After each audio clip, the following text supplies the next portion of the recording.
Hello, I'm Simon Fisher-Becker, and you're listening to Geek Central Podcast. Hi, I'm Vanessa Marshall, voice of Mary Jane Watson in The Spectacular Spider-Man, and you're listening to the Geek Central Podcast. Hello, I'm Alan Fling, and you're listening to the Geek Central Podcast. Hello, everyone, and welcome to the Geek Central Podcast, Episode 3. I'm your host, Johnny Beggs, and today I'm joined by my special guest, Gerald Home. So how are you today? I'm doing very well, Johnny. Thank you very much. So thanks for coming on. Gerald played two characters in Star Wars Return of the Jedi, Tessic, aka Squidhead, and also Mon Calamari Officer. So to start off, how did you end up getting not one, but two roles in Return of the Jedi? Well, I always knew I was going to be playing the two roles. I knew that I was going to be playing Squidhead, or as he was more usually known in 1982, Squidface, or Squiddy, whatever I was called on set at the time. I always knew that was going to be my principal character for about 3 weeks. And I knew that after that, I was going to go on and play what they called a calamari man. He wasn't a Mon Calamari at the time, he was a calamari man. So I always knew I was going to be playing two parts. But what I didn't know was that I was going to end up with some experimental dialogue scenes as the second character. I don't know if you want me to talk about that, John. I don't mind. You go ahead. Okay. Well, what happened was I got to know one of the production assistants. His name was Stuart Ziff. His trade was electrical engineer, and he was responsible for how everything mechanical worked on the set. He's credited in Jedi as chief electrical engineer, I think, something like that. And I got to know him very well. And he also happened to be a production assistant. And he knew that I was an actor primarily, and he knew that I'd just done a long-running play in London. So one day when he was at a production meeting, and George Lucas was there, and the director Richard Marquand, and the powers that be, and they said, okay, there's something not working about the Battle of Endor. We've got to plug the gaps. We're going to write some new scenes, have one of the Mon Calamari speaking in scenes with Akbar. But the problem with that is it's going to take like 2 weeks to set up. We've got to have auditions. We've got to tell agents and casting directors, this is what we want. We're looking for an actor to play who might not end up in the film because these are experimental scenes, and it's going to take too long. And Stuart Ziff, this guy I got to know, he said, but you have an actor on set, Gerald Home. He could do it. So to cut a long story short, I ended up going home that night with 2 pages of experimental scenes with Akbar, saying lines like, "Sir, the shield around the Death Star has lost power." Now, none of those lines were in the finished film. The reason being that my mask, my Mon Calamari mask, was not articulated like Akbar's was for speech. You know, it didn't move. Even though I was frantically moving my chin and my mouth inside the mask to make it look like it was actually saying the words, it didn't look like I was speaking. But you never know what's going to happen with those scenes. They might turn up one day, or maybe they were scrapped, I don't know. But if your listeners want to see those 2 pages of script, additional dialogue script, they can download them from my website, which is www.geraldhome.com. And also they'll find 2 call sheets that refer to those script pages on my website. Yep, so out of the 2 costumes you had to wear for the film, which one would you say was more grueling? Oh, definitely Tessic. Because, well, if you go to my website, I think it's 5 or 6 thumbnails. No, it's not. I forget where it is. But there's a thumbnail there of a human being beside my Tessic mask.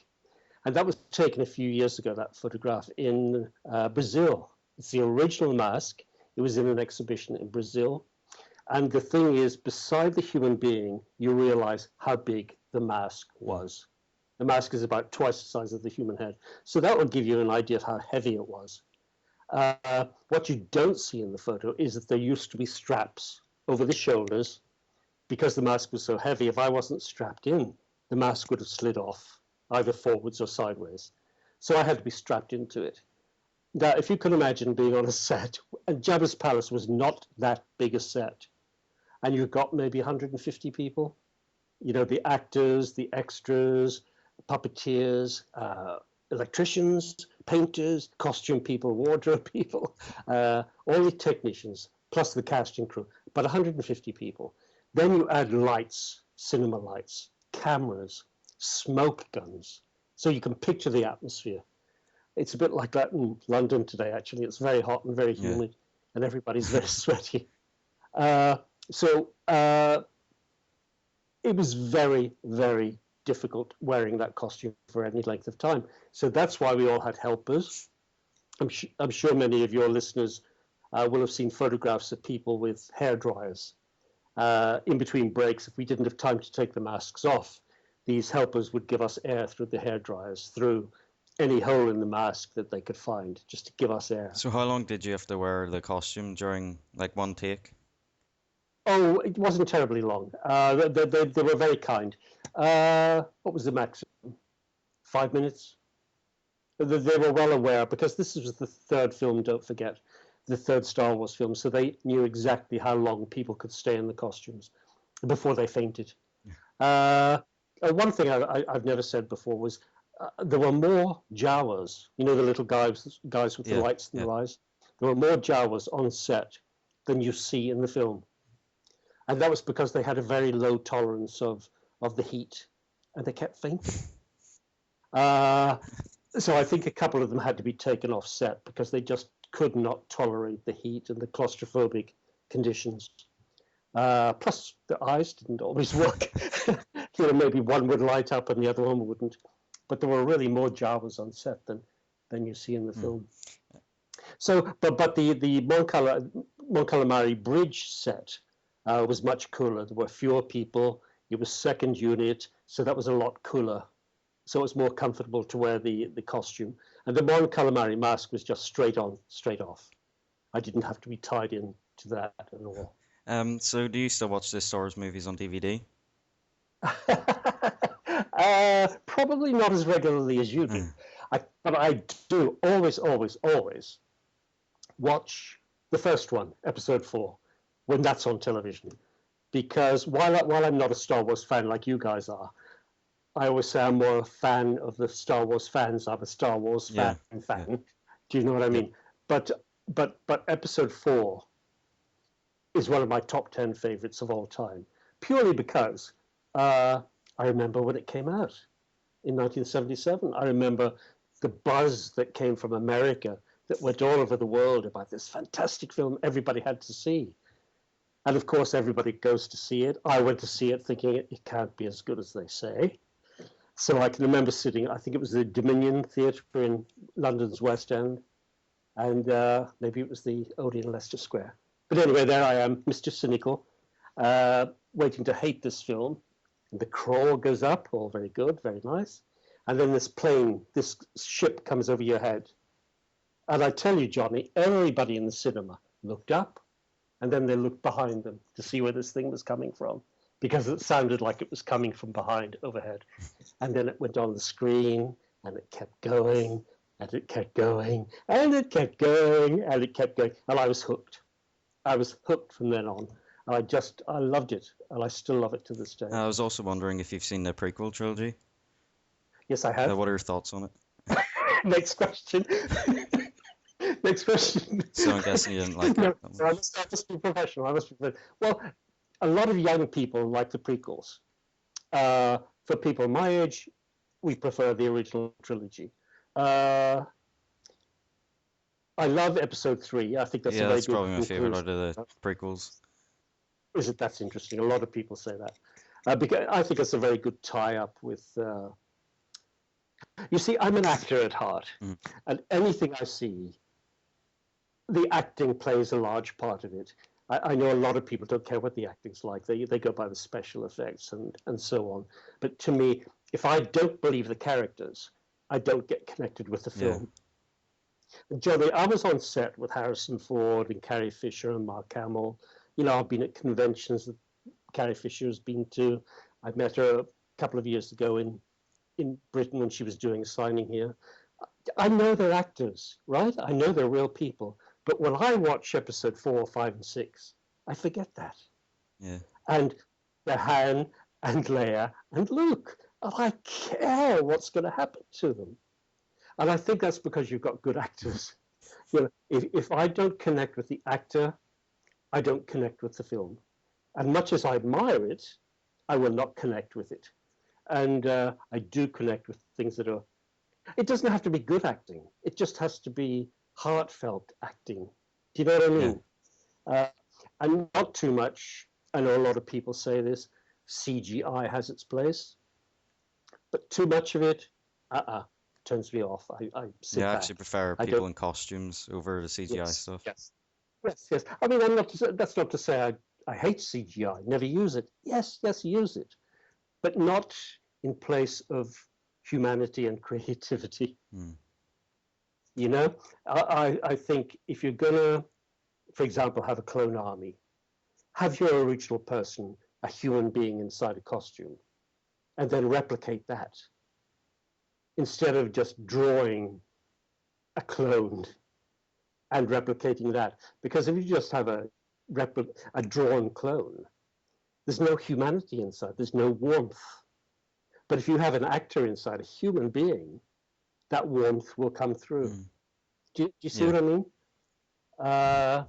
So yeah, use your CGI, but base it on human feeling and emotion. Don't pluck it out of the air and just create it out of nothing. Create it out of humanity. Do you still keep in touch with any of the Return of the Jedi cast members? Oh, I do. Well, certainly because it's 10 years now since I started doing conventions. And that's quite late in the universe. There are many people who have been doing it for 20 years, 15 years. But I was very busy as an actor, and I didn't know all this world was going on till just 10 years ago, when people started to track me down and invite me to conventions. Before then, I kept in touch with Ailsa Burke mostly. And like me, she's credited in Return of the Jedi as a mime artist. That's how we were credited at the end of the credits. Mime because we didn't have words. We had to bring these creature costumes to life without words. And she was a Manaman. Do you know a Manaman? The insect stick figure-like creature in Jabba's palace. I think so. I know she has an action figure that a lot of people like very much. Anyway, she was a Manaman. We met in 1978 at an audition for the BBC, a children's TV program. So she's been a mate since 1978. In more recent years, she's been choreographing things like Doctor Who, the more recent series of Doctor Who. Her background was a dancer. And then she went on to choreography, and she does lots of choreography of films and TV shows. And at parties that she had, I used to bump into Tim Rose, Admiral Akbar. I used to bump into Jeremy Bulloch every so often at auditions. But in the last 10 years, I've become really good chums with various people. Gary Kagan in particular, Biggs Darklighter. He's become a really good chum. But I get on well with everybody, and it'll be great to see them next week, when we meet up at a certain event in a certain country in Europe. What do you think has made Star Wars as popular as it is now? Oh, well, God, people have written books about that. People have written essays about that. What? Well, at the very, very basic, essential core of the thing is you've got good versus evil. It's a story with interesting people. You've got the good guys and the bad guys. You've got a very attractive central cast. And you've got two guys. One's a cocky know-it-all. The other one's a young, up-and-coming, cocky know-it-all. But you've got these two guys and this one girl. So you've got that, which one is going to get the girl, right? So these are all classic things, good versus evil. Which one's going to get the girl? These are all classic elements of a classic film.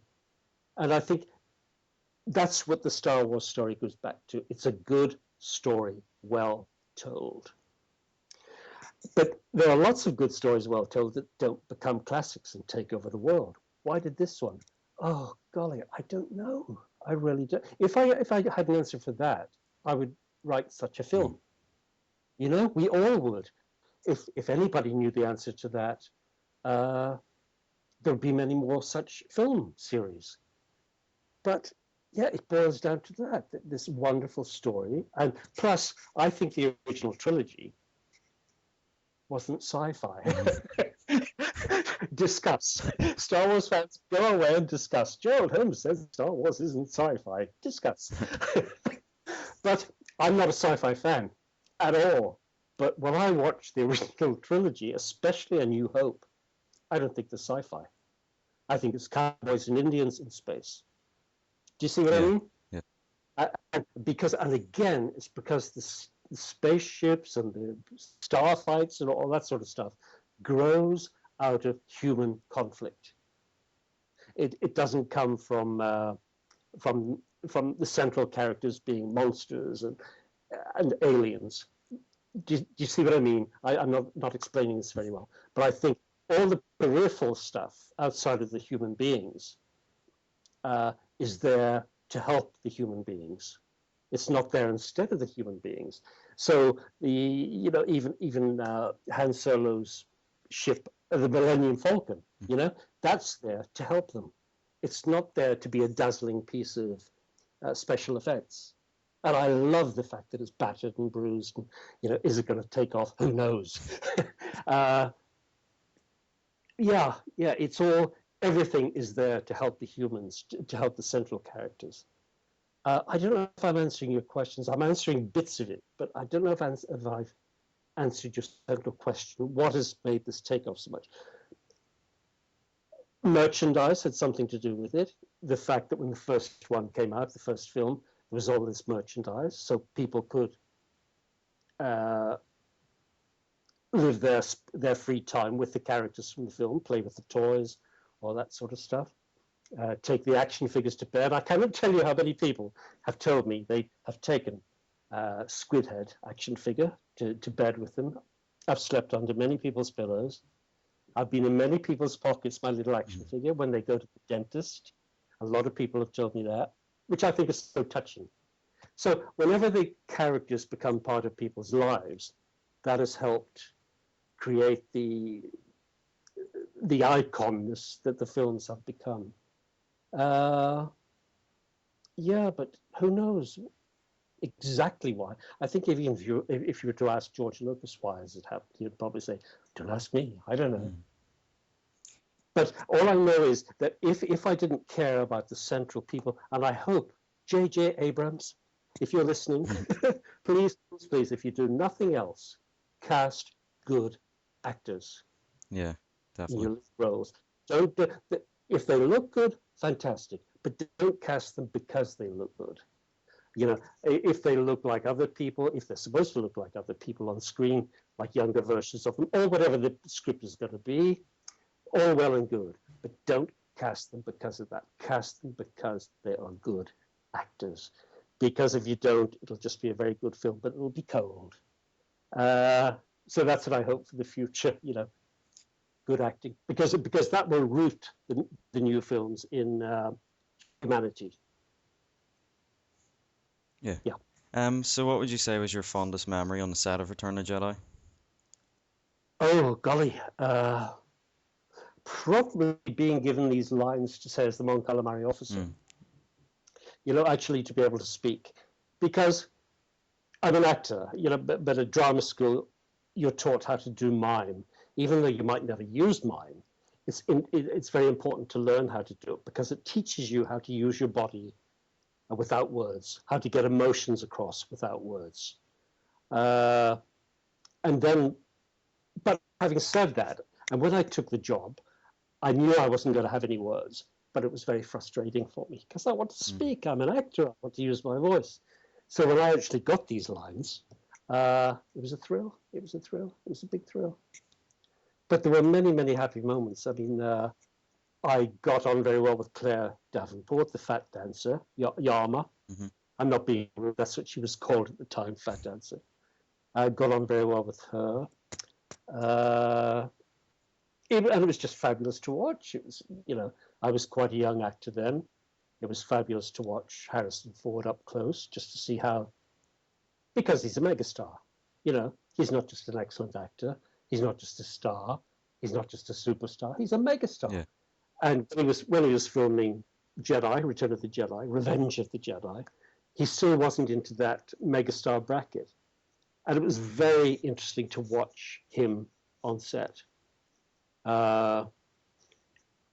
He was totally, he'd be very polite, you know, when he arrived in the morning, he would shake hands and or say hello to everyone. Hello, hi, how are you? Okay. And then into the zone, totally focused and into the zone. And he was concentrating just on his character and the scene. And okay, there were 150 people around him, didn't matter, he didn't see them. The atomic bomb could have gone off and he wouldn't have lost his concentration. Do you see what I mean?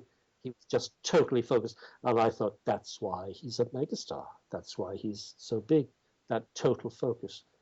And I think what a big star can do, that ordinary actors don't do. Mind you, what I'm about to say, ordinary actors don't get the chance to do this. When he was in close-up, that's when people go from stardom to megastardom. They know exactly what to do in a huge close-up, you know? All the greats know how to do that. Humphrey Bogart, Betty Davis, Marilyn Monroe, you name it, all the greats. Anybody can act, you know? But when you've got a camera right millimeters, inches from your face, and that's going to be on a screen, you know, 25 feet wide, you've got to know exactly how much to do with your face and how much thinking to do. It shows in your eyes. And only a very, very few people can do that. And I saw Harrison Ford do it, you know.